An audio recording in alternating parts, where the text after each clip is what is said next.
Computer नहीं है bank है, मतलब एसबीआई कह रही कंप्यूटर बैंक नहीं है। हमको 2 महीना का 31 जून तक का समय दिया है। आप बताइए जब तक चुनाव।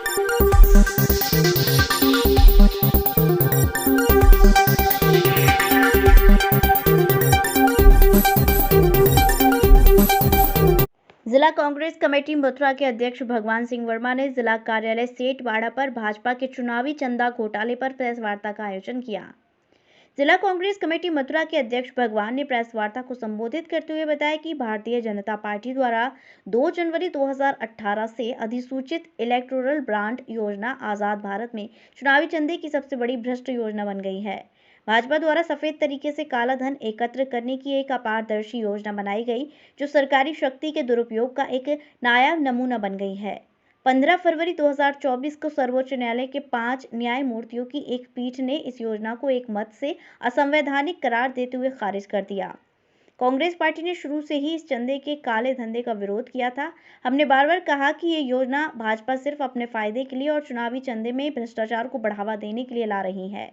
सुप्रीम कोर्ट द्वारा इस योजना को खारिज करने के बाद कांग्रेस पार्टी का मत सत्य साबित हुआ।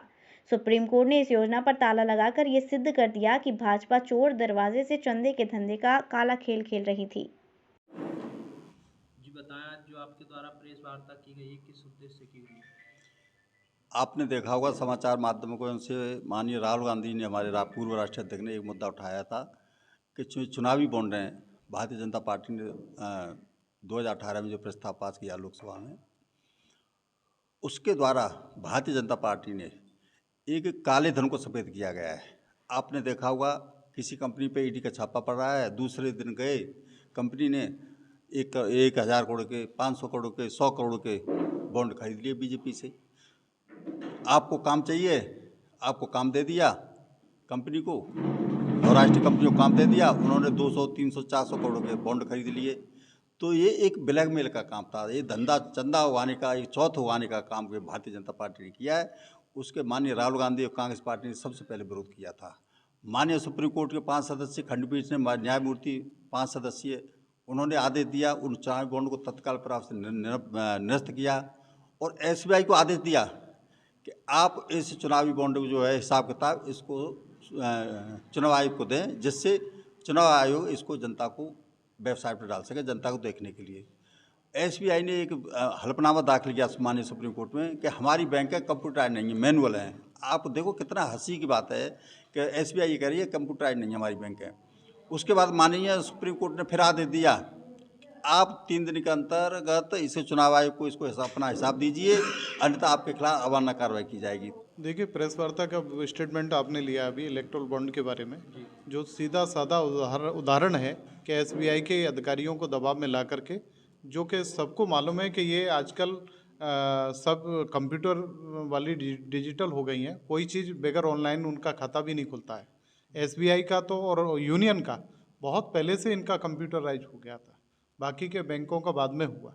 लेकिन एसबीआई में सिग्नेचर भी अगर ऐसा हो जाता था तो वो वहीं से देख लेते थे। ये दूसरा, एक डीडी सिस्टम था बहुत पहले, तो वो एसबीआई ने ही चालू किया था। डीडी सिस्टम भी, जो डीडी फैक्स होता था उस ज़माने में। आजकल तो बहुत सुविधाएं हो गई हैं, आरटीजीएस हो गया है, ये हो गया है। तो ऐसी बैंक अगर सर्वोच्च अदालत के सामने अगर ये कहे कि हमारा मैनुअल है, तो ये बड़ी शर्मनाक है। और ये शर्मनाक उस सरकार के लिए है और उस प्रधानमंत्री जी के लिए है कि आप अपने अधिकारियों पर क्या दबाव डलवा करके और ऐसा कर रहे हैं।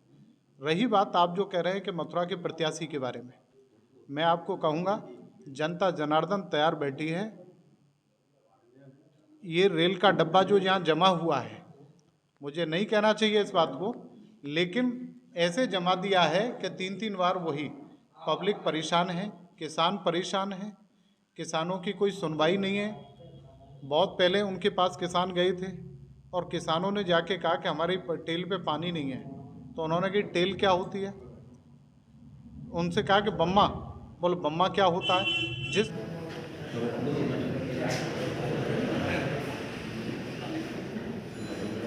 कृपया हमारे YouTube चैनल को लाइक व सब्सक्राइब करें। बेल आइकॉन दबाएं। ताज़ा खबरों के लिए हमसे जुड़े रहें।